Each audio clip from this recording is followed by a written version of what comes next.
Welcome back, Hokies. My name's Abby Neilson. I'm here joined today by Kelsey Bennett. Welcome back to the Week 7 preview for the Hokies softball team. Kelsey, I want to start off with the Hokies have outscored their opponents by 16 runs over the past 4 games. What was the biggest contributing factor? I think during practice we have been kind of changing some things that Coach Pete's saying during games and during practice, and I think that we implement those very well in practice and we just kind of execute them well during games. Last time the Hokies played Duke, it was during the 2021 season. You lined a ball into left field, turned it into a stand-up triple. Has that been on your mind a lot going into this weekend? No.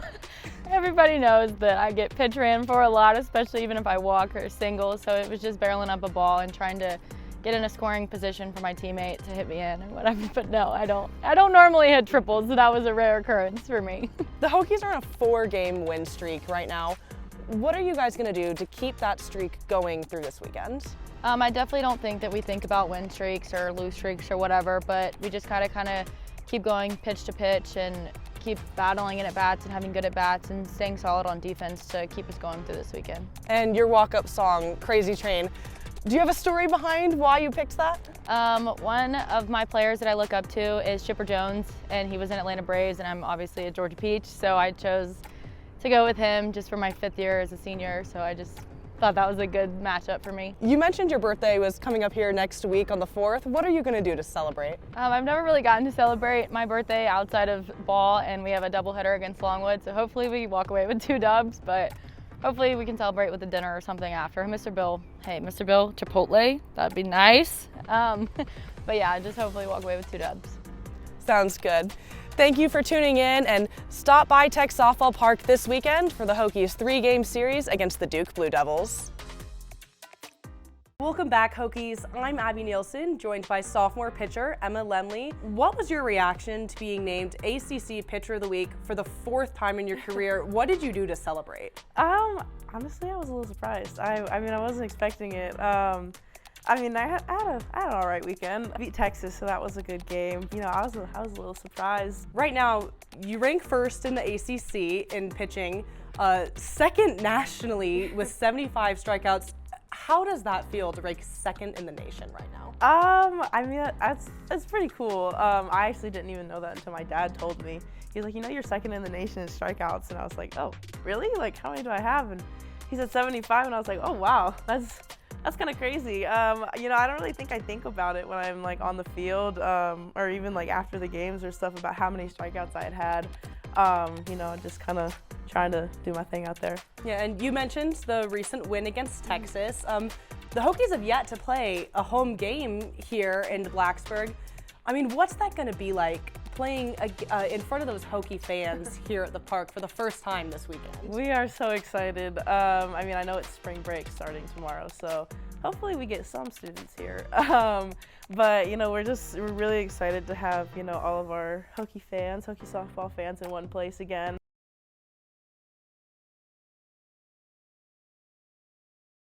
Happy late birthday, Kelsey Bennett. Your gift? Tying the Hokies' all-time RBI record.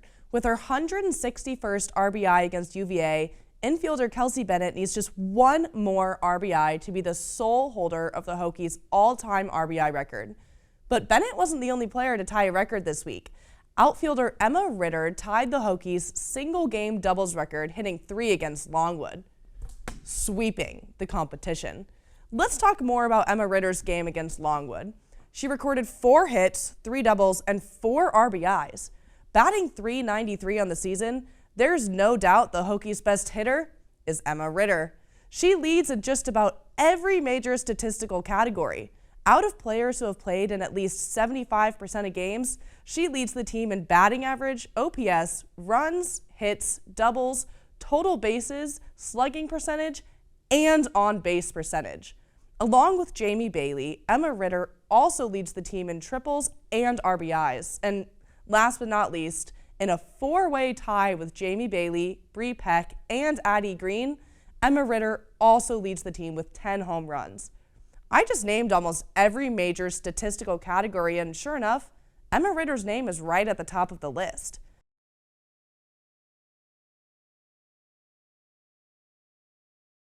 His first season in St. Louis ended with a first-round playoff exit to the Colorado Avalanche, where they didn't win a single game in that series. His second season, ironically, also ended by the Colorado Avalanche, this time in the second round of the playoffs. Since midway through last season, the Patriots have been dancing on the edge of mediocrity, and since starting 1-3 in 2022, they've really fallen off. There's a big game coming up next Saturday.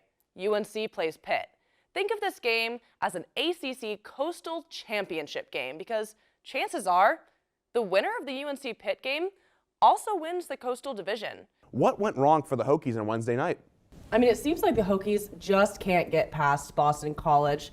It's the Achilles heel of this Hokies team, to be quite honest, and you just have unexpected guys getting hot. Guys like Chaz Kelly, who was averaging 2 points a game before this, and then puts up 17 points in the game against Virginia Tech.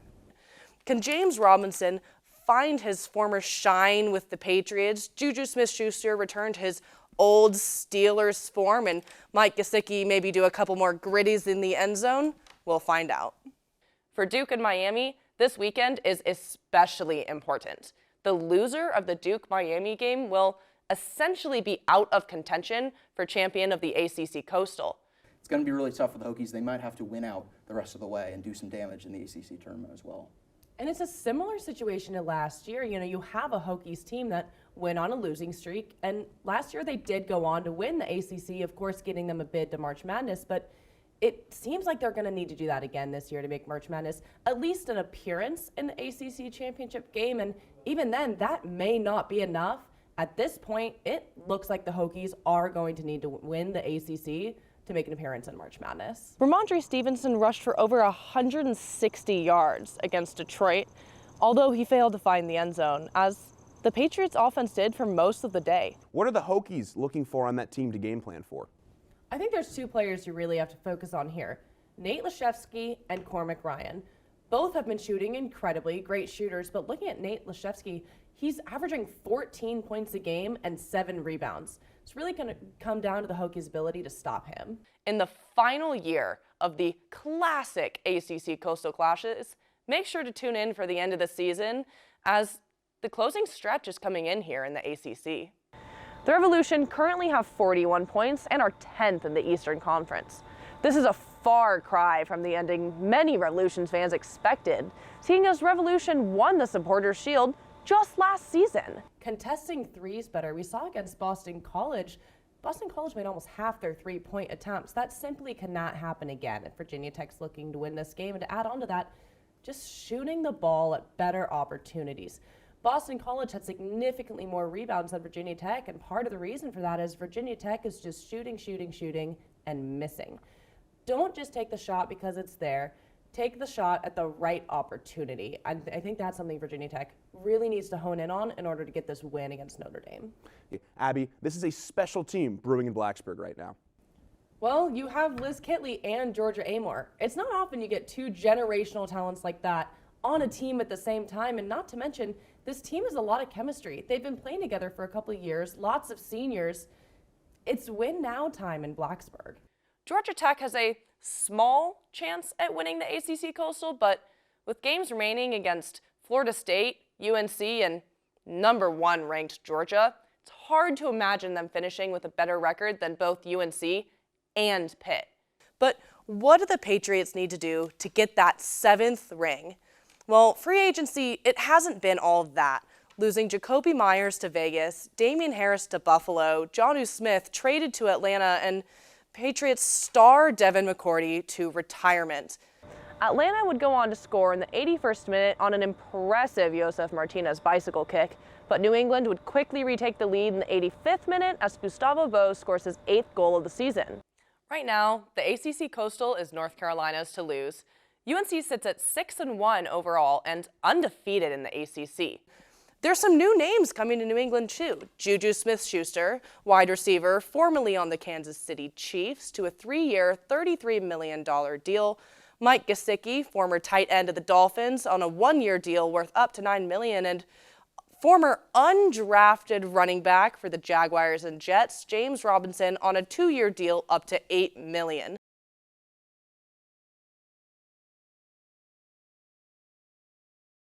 During the season, reports were made that the Red Sox offered him around $200 million, no big deal, but he wanted more.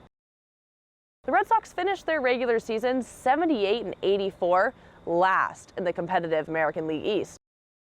The Patriots have not worn their red throwback jerseys since October of 2012, in which they beat the New York Jets in thrilling overtime fashion. My big question, what color is Matthew Judon going to wear under his red jersey? Will he continue his iconic red sleeves, or will he switch it up a bit, go for a blue, maybe white? But what really kept the Patriots in the game was their defense. Judon came out blazing, putting lots of pressure on Aaron Rodgers, but let's talk about Jack Jones, the rookie out of Arizona State. He had a forced fumble, which he successfully recovered, and had a pick six at the end of the second half.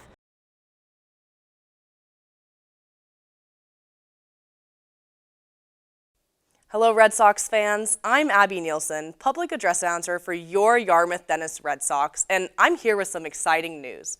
On Friday, June 9th, we will be holding our first annual fundraiser golf tournament at the beautiful Dennis Highlands course located right here in Dennis. This event will raise money for field improvements to promote fan safety, and a portion of the proceeds will go to Dolphin Dash, a local program to help student athletes at Dennis Yarmouth High School. Enjoy a great round of golf with fun prizes and complimentary lunch. But there's more than just golfing and free food. Coach Scott Pickler and his YD Red Sox players will be here to meet and mingle with you before they start what will surely be an exciting summer of baseball right here on the Cape. For more information about how to sign up for this very special event, check out our website at www.ydredsox.com. We can't wait to see you on the course on June 9th.